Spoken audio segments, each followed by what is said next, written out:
Welcome to 5 Stripe Weekly. We didn't think it could get worse for the Five Stripes availability and health-wise, but the bottom seems to have dropped out for Atlanta United. We also preview the match against the East leaders on Saturday. All that and more coming up.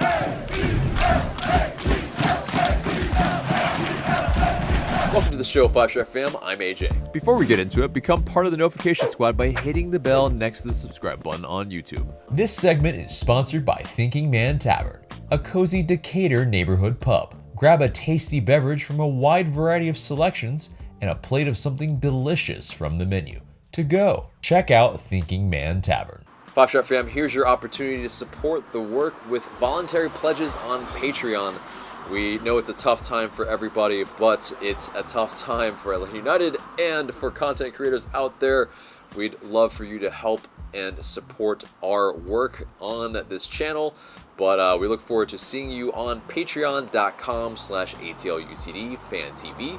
We'll see you there for some fun tiers. But guys, let's get into the match review. And yeah, it's another 2-2 draw against Nashville SC. And it's kind of a house of horrors health-wise at Nissan Stadium. Very, very annoying to play there, as we always seem to have somebody get injured or something happen that does not get overturned correctly. Of course, I'm alluding to Jose Martinez, last year, and this year, you have a couple injuries, which we will get to.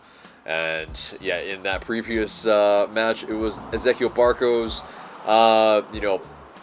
kick that the goalkeeper, Joe Willis, definitely should have been sent off for, but was not. In this match, it was a red card for us that probably should not even probably, it absolutely fucking should not have been a red card. But, excuse the French, but I think it warrants absolutely just this incredulousness, because why it was not overturned from VAR is just anyone's guess. It's probably a lot of VAR protecting the center ref. This league has definitely left a lot of people scratching their heads on the quality of these refs game after game, and this one is no different. But yes, so 2-2 draw again, but this one under different circumstances. But yeah, we score an early goal through Anton Walks's. Really, he just crashes that post and gets it to the far post on a captain's goal, and yeah, he's the fourth player in Atlanta United history to wear the captain's armband for Atlanta, and boy, did he put in a performance.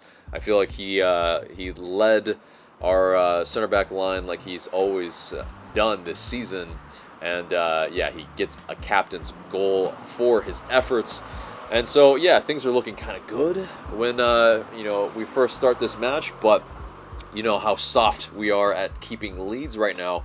It's yeah, something that we just cannot keep. But yeah, Jake Mulroney, he had the assist on that, and it's his team leading 4th assist of the season. But yeah, and this was Walk's 2nd goal of the season and 4th of his Atlanta career. Now also Ken gets a start here, and he did pretty well. He made a diving save to save a Hani Mukhtar chance in the 13th minute. But yeah, there was just unfortunately a Jalil Anibaba header that pretty much leveled it at 1-1 pretty early. And so in the second half, you have just us. Just not only we coughed up the lead in the first, but then we let them score the go-ahead, and Mukhtar, they put him ahead on the penalty spot in the 49th minute after an inexplicable handball by Kubo Torres.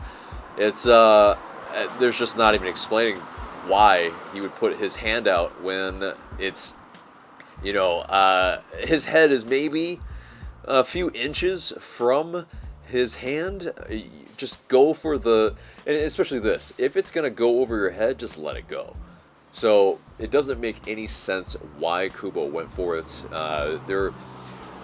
He is a very, very nice guy. He's never meant to be a starter for Atlanta United. He's pretty much third or fourth string striker on this team. And yeah, he's pretty much, whatever it is, he's pretty much not earned any more minutes for Atlanta United. I mean, this is as boneheaded as it gets.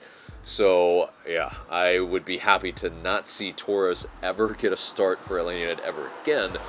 But I understand that it probably still will have to happen because, I mean, yeah, he's on a low wage. He's, you know, a warm body in that sense for us.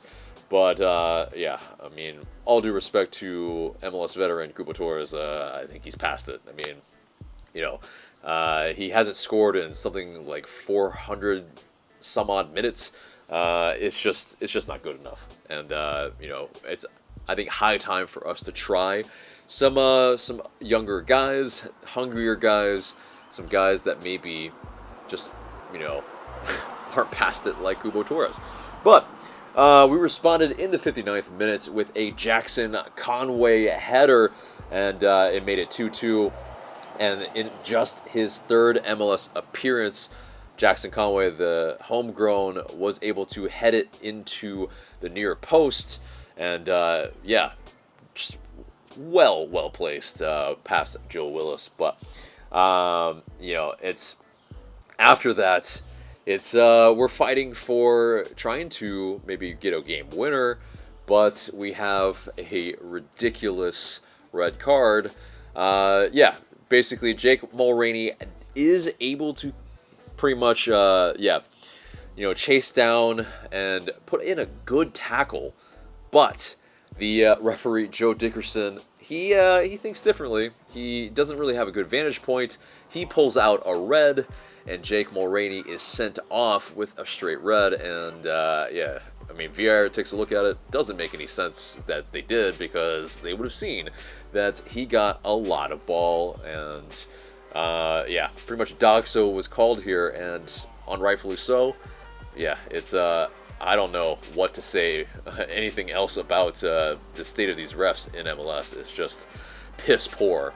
The quality is, yeah, you know, like I've said at the top of the show, you know, it just makes you scratch your head on what they're seeing. It is blatant protection for a center ref. And yeah, Mulroney, yeah, with this would have missed a match if you know, if this was kept. But we'll get to that news a little later. And you know, we just kept fighting for another goal. And I think, you know, when you see the makeshift lineup that was put out here, this was a very gritty performance from Atlanta United. You know, something that I think we would have probably been, you know, probably forgiven if you were going to think, yeah, we're going to get tore up in this match. But, you know, from a starting 11 of Atl Utd, who hadn't started in MLS in, I think, since 2019, Anton Walks captaining the side, Alex DeJohn as one of the center backs, Brooks Lennon, Santiago Sosa, Mo Adams, Tyler Wolff, Moreno, Mulroney, Kubo up top, and Machop Chol. It's, yeah, there's a lot of inexperience in this squad and in this 11. And so, yeah, you would be forgiven. But I think it was one of our best performances of the season, which is just crazy. But it also shows that there's a lot of hungry guys on the team that are trying to prove themselves. And sometimes that's what you need. You need that youthful exuberance. You need players that want to play for their you know, not only to play for their keep, but also to prove themselves. And yeah, I think you saw that in this match, and hopefully they can continue that. But yeah, at one point there were 4 homegrowns on the field for Atlanta United. That's the first time that has ever happened. And right before that, it was 3 before Jackson Conway came on for Torres. But yeah, you had George Campbell, who came on to replace Mo Adams, who unfortunately got injured in this match, and who, we just are even shorter in the midfield than we can ever imagine. But George Campbell, Machop Chol, of course, who started, and then of course Tyler Wolff as well, and Jackson Conway, 4 homegrowns. I think it speaks to how our academy is doing and how Atlanta United 2 is kind of aiding and helping in developing these guys as well. But so it's one of those type of matches that we look pretty exciting in some phases of the game, and I think at the end of the day, you can't be too fussed when pretty much your Atlanta United 2 squad is able to draw against a playoff team.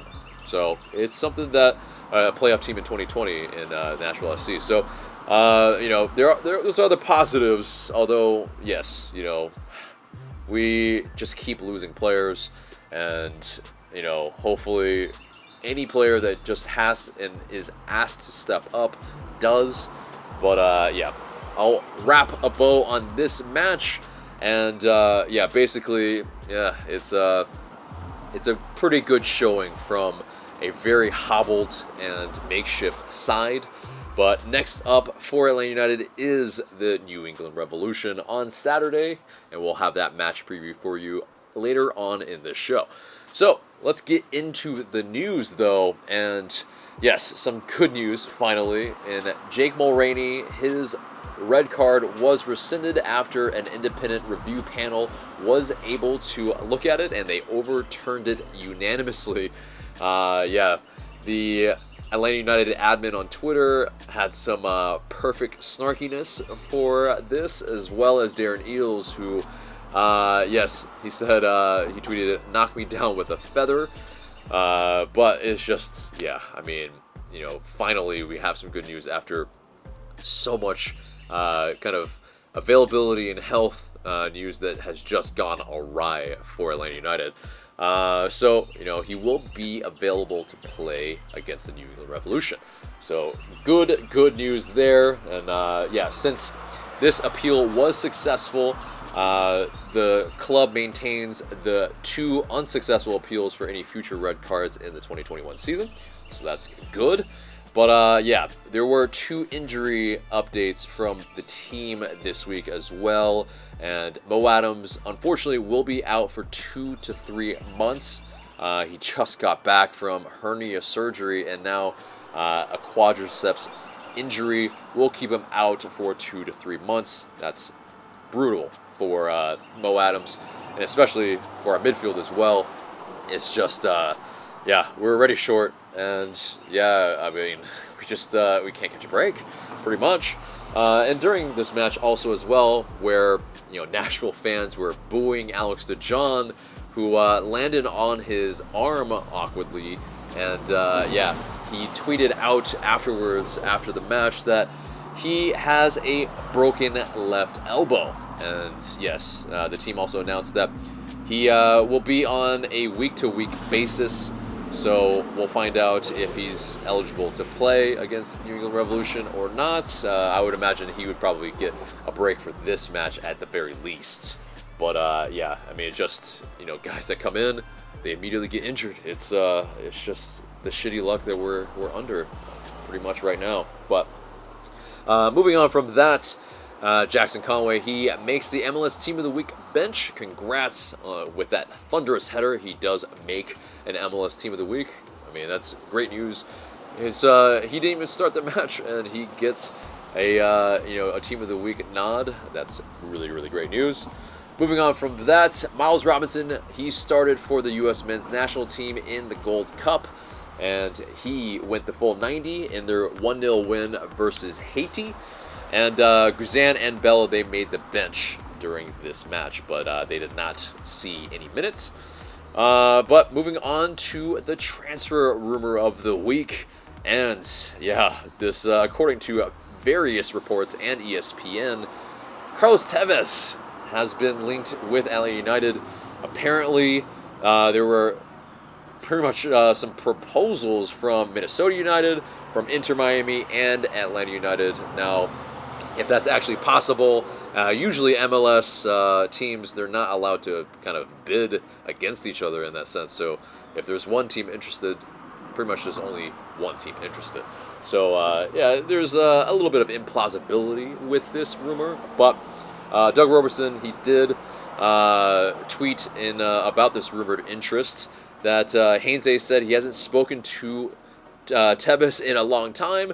He said that Tevez was one of his favorite players one time, and yeah, you know, it's one of those that, yeah, Heinze having been a former teammate, it yeah, you know, it's would be very, I think, interesting to see if you know, they would link up again. But yes. Anyway, moving on to Atlanta United 2. They played Sporting KC 2 to a 1-0 loss, unfortunately. And Jonathan Bilal made his debut for Atlanta United 2. And Alexander Garuba earned his first start of the season. Atlanta United 2, they'll return to action against Louisville City on the 17th as well. We'll have just more kind of, you know, kind of schedule conflicts with Atlanta United and Atlanta United 2, but it's kind of been how it's kind of been for the entire season. But anyway, let's wrap up the news and it gets us into the match preview against the New England Revolution. And on Saturday at 5 p.m. at Mercedes-Benz Stadium, yeah, the Revolution, who are the East leaders, will be coming to face us. We're in 10th. It's you know, they are kind of missing some players as well, but nothing as long as the list of unavailable players for Atlanta United. So yeah, it's still a tough task for the Five Stripes. But yeah, last season for the New England Revolution, they yeah, made the playoffs. They were in 8th place. They went out to the eventual champions in the Columbus Crew. But yeah, some key acquisitions for them in the offseason were Wilfred Kaptum, Christian Mafla, and Arnor Trastassen.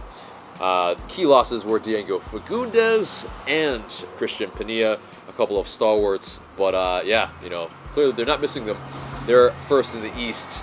But yeah, recently their form hasn't been as good. You know, essentially losing some players to international duty. Well, yeah, their starting goalkeeper that will, you know, probably for most teams, you know, affect the quality of the side, and it has. They've lost 2 of their last 3, and yeah, us against them in our previous matchups, we have 5 wins, they have 1 win, and there's 1 draw between us. Our 10 goals to their 5 goals, so we've thoroughly dominated this matchup. But of course, we lost 2-1 to them on May 2nd in our yeah, 2021 match against them so far already. And so, you know, they're a tough side, and they have some guys that are really freaking good. And Carlos Heel is that dude that, yeah, we definitely absolutely should be looking out for. He's their danger man for sure, probably an early MVP contender for sure, if not outright. Probably, you know, if he keeps up this pace in form, he's going to be probably the winner of it. But definitely one of the best players in the league for sure. Gustavo Bo, also their forward, is someone that we absolutely need to look out for as well. A young player to watch for them is Taejon Buchanan. He was their 2019 first round Super Draft selection. And yeah, he has been a guy that, you know, is looking to build on his kind of strong performances so far. But let's get into those injuries and availabilities for both squads. For New England, they're out with Luis Caicedo with a lower body injury, Matt Turner on international duty, and then Taejon Buchanan on international duty as well. But for Atlanta, this list is long, and yeah, Santiago Sosa will miss this match because of yellow card accumulation. Brad Guzan, Miles Robinson, and George Bello, and Ezequiel Barco are off with international duty. And Mateus Sesetu, he's still probably out with a lower body injury, maybe questionable in that sense. Mo Adams definitely out with that quadriceps, 2 to 3 months. Emerson Hyman, torn ACL. Franco Ibarra, lower body. Jurgen Damm, lower body injury. Questionable is Jose Martinez with his fitness, but I do probably expect him to probably make this bench. Questionable also as well, Alan Franco. And questionable as well is Alex Taejon with his fractured left elbow. So, let's kind of pretty much try to predict Atlanta United's 11 against a side in New England that are going to be very tough getting it behind on free kicks. They're very strong. They're good at coming back from losing positions. They put in a lot of chances. They score a lot of their chances. They're just a side that's clicking on a lot of cylinders and a team that is going to be very, very tough. Carlos Heel, when he played against us in New England or at Foxborough, essentially every ball he seemed to put in was something dangerous, and we need to be very wary of all of that. But I think, in terms of our 11, it's going to be very, very hard to pick here. I think, the obvious is going to be Alec Can in between the sticks. You'll have Lennon as the right back. You'll have Ambrose as the left back. Walks, of course, will probably be the captain again as one of the center backs. And I think George Campbell gets the nod in this one, as Alex Taejon won't be able to probably play. Alan Franco probably questionable as well. We'll see the homegrown probably get the chance at right center back. Now into the midfield, this is anybody's guess. I think that Moreno obviously is going to be in there, but is Amar Sejdic, is he going to be able to maybe get his first start, or is Tyler Wolff going to get another start as well?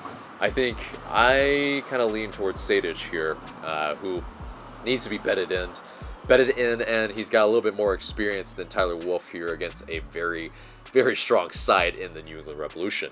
Now, who's going to be the holding midfielder? That is also anybody's guess. I'm thinking we're going to bring up somebody from Atlanta United 2. I think it's going to be Abdoulaye Diop. He did play in the preseason for Atlanta United a lot for Gabriel Heinze, so maybe he's the holding midfielder here. And so we'll see if he's the guy. If not, I mean, I don't know if you go with a holding midfielder-less midfield against such a difficult side to play in the New England Revolution. But it would be, that's a tough call there. But getting into the forwards, I think you go with a little bit more experience, as well as our assist leader in Jake Mulroney. I think he gets to start on the right, as he had his red card rescinded. I think Chol probably should get the start on the left side here. He did, I think, show a good number of things and some hungriness, and he's got good size here. I think, at least if anything, let's try to, aim towards our biggest targets in the box if we win some free kicks. And then up top, speaking of those free kicks and dead balls, Jackson Conway, yes, another big target up top, and I think he's earned the start after he made the MLS Team of the Week as well. I mean, let's see what the kids can do pretty much in this game. But let's get into the odds, and the odds, not terrible for us, but because we're at home, but we have a 37% chance to win according to Bet365. New England have a 42.2% chance of winning, and a draw is at 26.3. Now, some match facts just to put this out there. Atlanta United have drawn their last 3 matches in MLS. There have been over 2.5 goals scored in New England's last 5 games. And also, New England have conceded at least 2 goals in their last 5 matches. So, with all that being said, let's get into our score prediction. And, well, having heard that last stat, will it be us that also gets 2 goals? I'm not sure, but it's possible. But, if there's a soft underbelly in this team, it'll be between the sticks, and so hopefully. But for me, I'm not so sure that we have the goods in this match. I think they're just a little too strong of a side. Nashville, it was a little bit more palatable, but I think this side, it's still, it's a lot to overcome. So I think it's a 2-1 loss against the New England Revolution. Let us know what you think in the comments below. So, guys, that wraps up the match preview and pretty much the entire show except for the question of the day. The question of the day is, which homegrown would you like to see get the most minutes going forward? Let us know in the comments below. We look forward to what you have to say. So guys, that does it for the episode. Remember to like, share, comment, subscribe. I've been AJ. Thank you so much for watching.